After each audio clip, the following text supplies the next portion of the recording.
মা, আজকে আমাদেরকে একটা জিনিস খাইয়ে দেখাবে। কি? KFC style chicken popcorn. বাবা, চিকেন পপকর্ন! ঠিক আছে। নমস্কার তাই হবে। বন্ধুগণ, আমার মেয়ে তো দেখলেন চিকেন পপকর্ন খাওয়ার জন্য, তো খুব বায়না করছে চিকেন পপকর্ন খাওয়ার জন্য। তো এই জন্য আমি চিকেন পপকর্ন বানাতে চলে এসেছি। বাচ্চার আবদার তো ফেলা যায় না, তো এই জন্য আমি চিকেন নিয়েছি 400 গ্রাম, ছোট ছোট টুকরো করে নিয়েছি, যেটা পপকর্নের সাইজ হবে খুব ভালো সেরকম সাইজ করে নিয়েছি। তো এর মধ্যে আমি অল্প একটু টক দই, একটু নুন, একটু ধনে গুঁড়ো, একটু লঙ্কা গুঁড়ো আর একটু চিলি ফ্লেক্স দেবো অল্প করে, আর অল্প সামান্য একটু হলুদ দেবো। দিয়ে এটাকে ভালো করে আমি ম্যারিনেশনটা করব।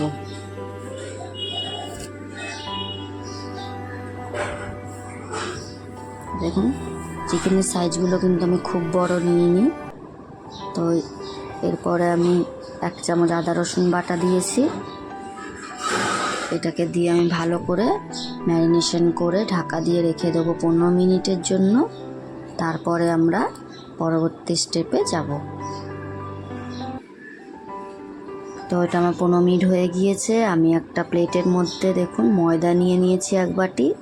তো এটা আমার লাগবে, দেখুন আমি কি করি। এর জন্য আপনাকে ভিডিওটা অবশ্যই দেখতে হবে, এবং ভিডিও ভালো লাগলে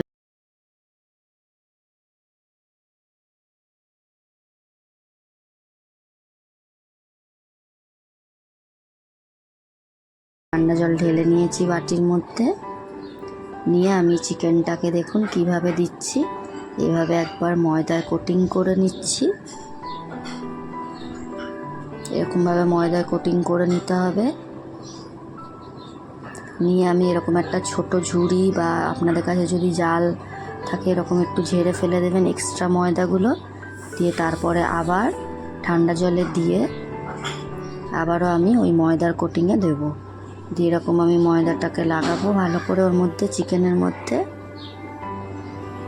দিয়ে আমি আবার ওই এক্সট্রা ময়দাটাকে ঠিক সেম প্রসেসেই ঝেড়ে ফেলে দেবো। দেখুন ঠিক সেম প্রসেসে আমি ময়দাটাকে পুরোপুরি ঝেড়ে নিচ্ছি। নিয়ে ঠিক এইরকম হবে আমাদের, অনেকটা কেএফসি স্টাইলের মতন। তা আপনারা অতি অবশ্যই বাড়িতে একবার করে দেখবেন, খুব কম সময় ভীষণ একটা টেস্টি এটা রেসিপি। বাচ্চা বড় সবারই ভীষণ ভালো।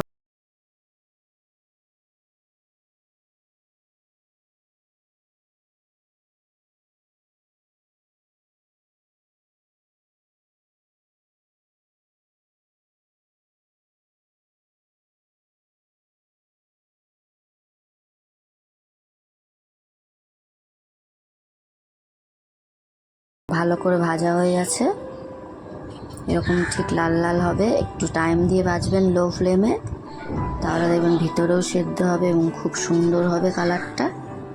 তো আমি এরকম করে নিয়েছি।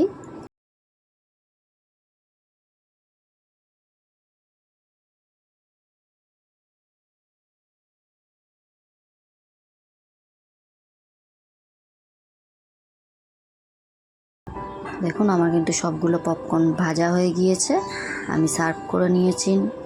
Thank you. এবং আমার মেয়ে জানিয়েছে রেসিপিটা খুব সুন্দর হয়েছে, ওর খুব ভালো লেগেছে।